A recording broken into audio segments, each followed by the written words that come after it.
Hey, welcome back to the Ping Pong Flick Show. My name is Chris Wong. Happy Aloha Friday. It has been a whirlwind of a day. Very exciting stuff. But first, let's get to one rumor I saw there, maybe two. This is coming from Richard M. Castaldo. I think he's a verified on Twitter. But anyway, he had this to say about Ezra Miller. He said, "The rumor is that Ezra Miller has a script that is darker than Warner Brothers Pictures wants for the Flash movie, and they are sabotaging his efforts. He may walk. Warner Brothers needs to learn that not all hero movies should be light and fluffy. Harry Potter, Lord of the Rings, etc. were dark, DC Comics. I don't understand why so many trust the executives more than the artists like Zack Snyder, Ezra Miller, and others, in this case, Grant Morrison. Let the decision be with them, not the studio or the critics. We want Ezra Miller and Grant's script at Warner Brother Pictures and so on and so forth. Give us the Flash." So this is just a rumor per se. We have heard nothing official. I see some, scoopers having gifs of Flash running off into the distance and stuff like that. But so we don't know exactly for sure. This is a huge rumor. And I'll be honest, not surprising considering the studio that is in charge of it. Now, Peter Safran was on an interview for Shazam, and he did say that they are aware of these different tones, right? That not necessarily will be the same tone for every single movie. It depends on the character. Like Batman will be a darker tone, and Aquaman has a fantasy theme. Shazam is a lighter tone, things like that. Now, that is all well and good, but when it comes to the Flash, that is an interesting take because a lot of people, I guess general audiences, think Flash is supposed to be light and funny. And I could say, yeah, in certain parts he does make jokes and stuff like that, but it's in light of situations around him that are darker. Kind of like Spider-Man, right? Spider-Man is the kind of same thing. He cracks jokes in here, but he really has a tragic story around it, a story about loss and overcoming that loss and gaining the power and the responsibility of despite that loss, the loss of Uncle Ben. And that's why the Uncle Ben's story is very pivotal in the character of Spider-Man. And that's what I think works a lot more in Spider-Man to the Spider-Verse, which is like, for me, the ultimate Spider-Man movie, rather than Spider-Man Homecoming, which deals with almost no loss at all. For Flash, he has to deal with the fact that his father's in prison for what he's being accused of murdering his mother. His mother died. That's the tragedy. It's about family, and you have to have that kind of darkness surrounding this character. The character himself doesn't have to be dark, but the story around him, the way it's brought up, the origin, it has to have that dark. When they say that they want this movie to be light and fluffy, I'm thinking they don't want to tackle that darkness too much. And it could be a Shazam type deal to it. But I think what Ezra Miller and Grant Morrison, who is a comic book writer, would recognize what Flash it really is. If you look in the CW, which I've watched a bit of the Flash, I don't care for it now, but even then, that's a dark story as well. And he's not such a light character. He cracks jokes in here, but he has dark moments. There's a lot of tears and crying and death and despair in that TV series. So it can work. It doesn't have to be all light and jokes and everything, and not willing to talk about the dark aspects of it. That doesn't make a good movie in my eye, in my mind anyway, in terms of this character. And so I know I say that it's the director's vision and things like that, but I also feel that Ezra Miller had signed up for something more serious. So if they got to get together, they have to come to terms with something, or get new directors or whatever. But I rather see that darker humanity, that the darker aspects that the Flash will have to deal with. I want to see that moment where his mother died. I want to see all that, and I think their version may actually become more closer to that aspect than what the studio wants. And ultimately, the studio, like Richard says, shouldn't be the one, or the critics be the one to decide what this movie is, because that's what happened with Justice League, and we don't want that repeating. Now, the second one is an interesting thing that happened, and kind of surprised yet not surprised.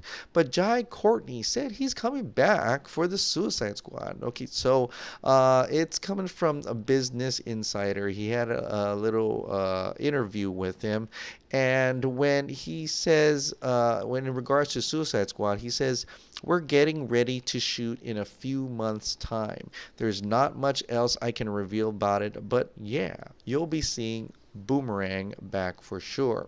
Now, a lot of people say that's a startling development, and not too surprising, I'd say, because Margot Robbie is returning as Harley Quinn, and it is also rumored that Viola Davis is also returning as Amanda Waller. The only person we've known so far that is not come back is Will Smith, according to people saying because of his scheduling, and Idris Elba will be taking over. And so it is kind of different from what Peter Safran had said, where it's a total reboot.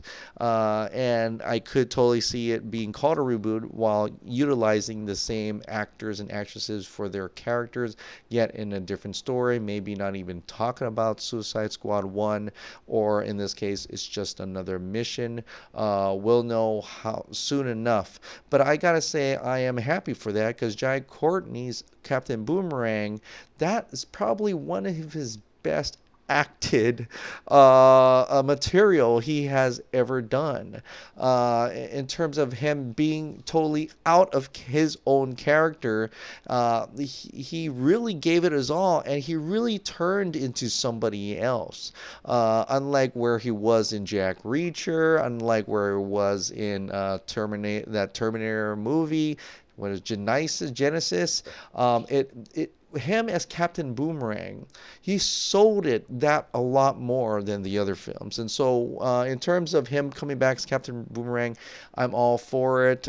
He has some funny moments, and he's just quite a character in that film. So I'm happy for that, and that maybe David Ayer's legacy could at least live on in some fashion.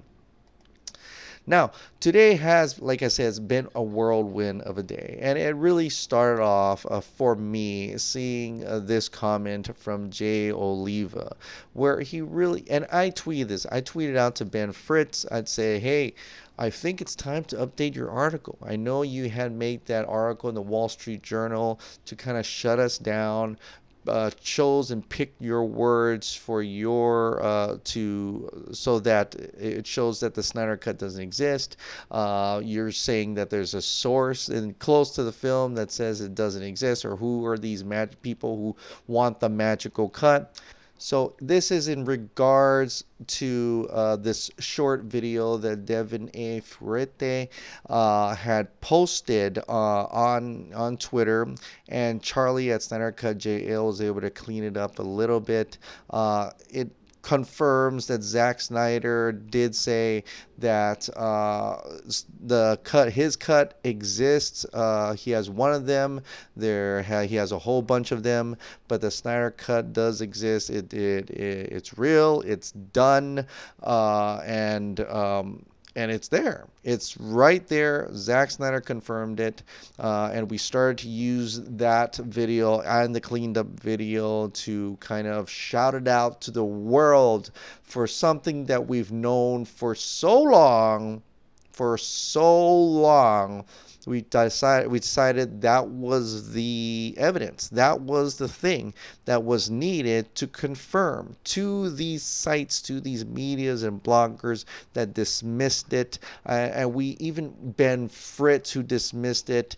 And it's great to see people like Jay Oliva come out and say he kind of laughed at that source. Who was your source, Ben Fritz? Because Jay Oliva's source was Zack effing Snyder. So great job on their journalistic integrity you have there, Ben Fritz. But I'm really calling them out because Wall Street Journal, you really got to have him update that article. There's a huge update now. That article is no longer relevant, including all articles, all YouTubers, any websites or whatever that has just kept promoting, kept laughing at the idea of a Snyder Cut not existing. It's time to shut that down. It's time to turn it off. It's time to revise it. It's time to make another video to show to the world that you were mistaken. I don't need an apology, but I do need you to actually talk about it. And I think this is our comeback moment for the fans. Our comeback moment for the Snyder Cut fans, for Zack Snyder fans, for the DCEU, the people who love the DCEU of old, and even for people who are curious about what the Snyder Cut is. It's 214 minutes, 3.5 hours of goodness, of awesome, possibly spectacular, glorious footage that aren't you curious to see? I am. Oh yeah.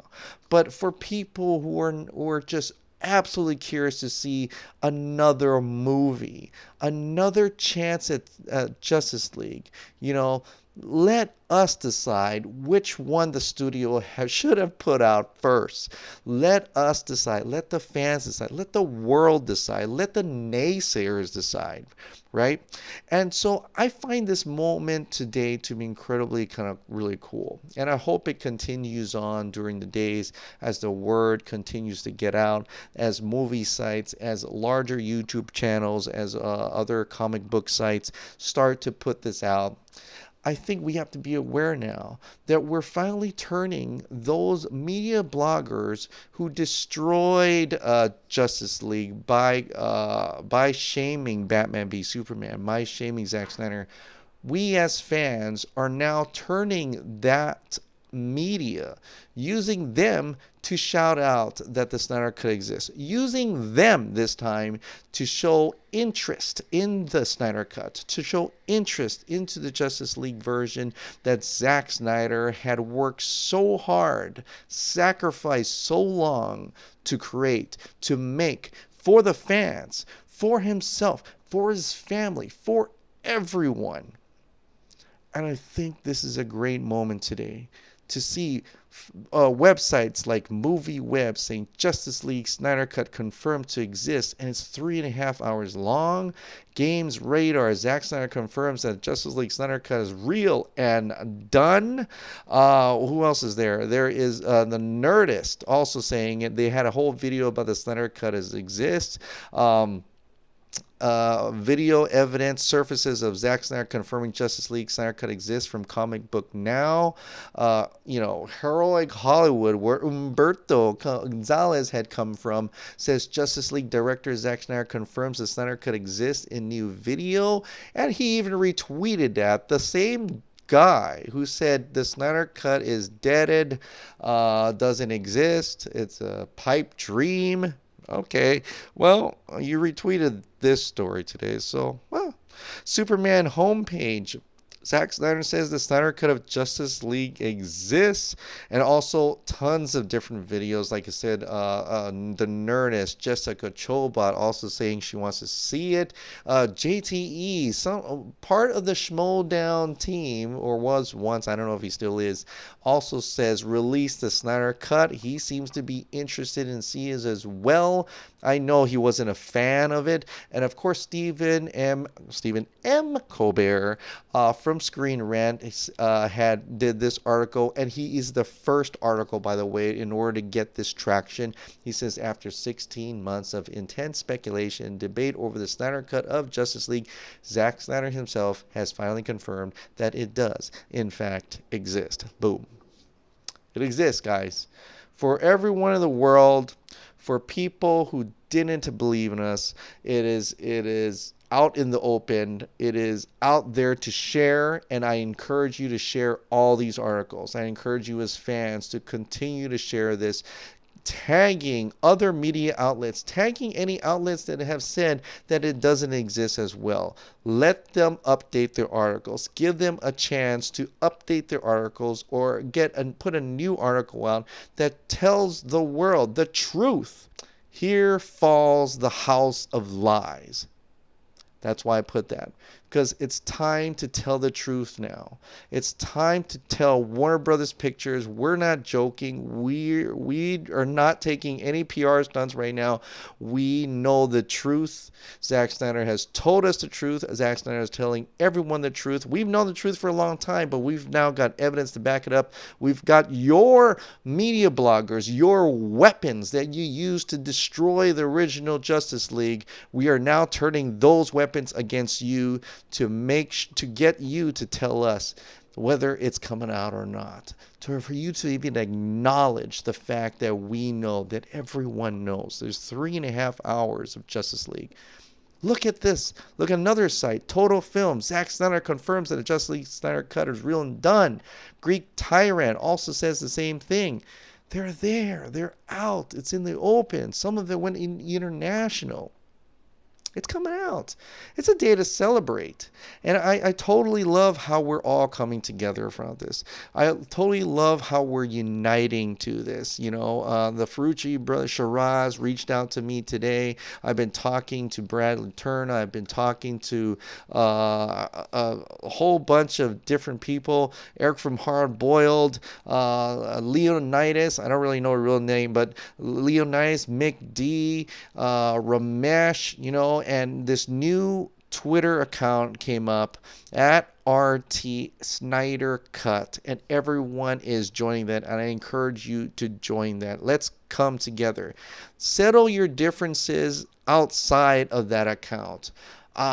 In this table, at this ReleaseTheSnyderCut account on Twitter, this is where we attack. This is where we will come together. This is where we will fight for the Snyder Cut. This is the one purpose, the one goal for this account is to talk about the Snyder Cut.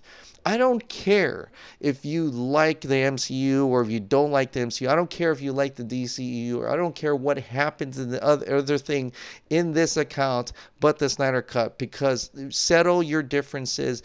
Don't bring those into this account. This at RT Snyder Cut is for the Snyder Cut. Okay, we are unified here. We are in this round table of knights. We're here to get the Snyder Cut release, because the Snyder Cut, like I've said many before, is beyond just a movie. This represents artistic, creative integrity.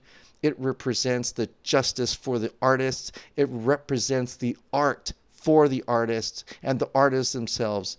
This represents something bigger than just a movie. This represents a culture that Hollywood needs to go by.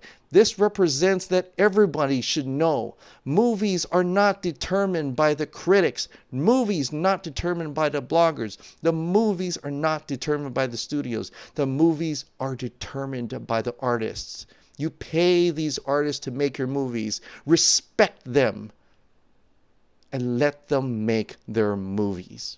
Let them create their art. Let them create their books, their music.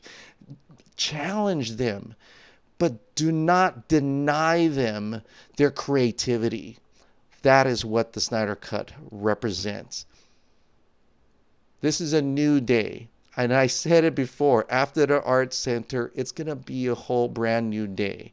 We didn't get to see a Snyder Cut or anything like that, but Zack confirmed it. We are bigger. We are stronger together now. Our voices are going to be heard. We're going to unite. We're going to make campaigns. We're going to be letter campaigns. We're doing a whole bunch of other stuff, and we will not be silenced.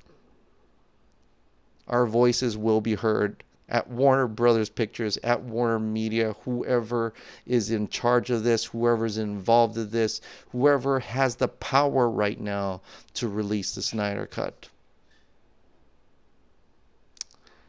Thank you so much for subscribing. Thank you so much for watching. I'll see you next time.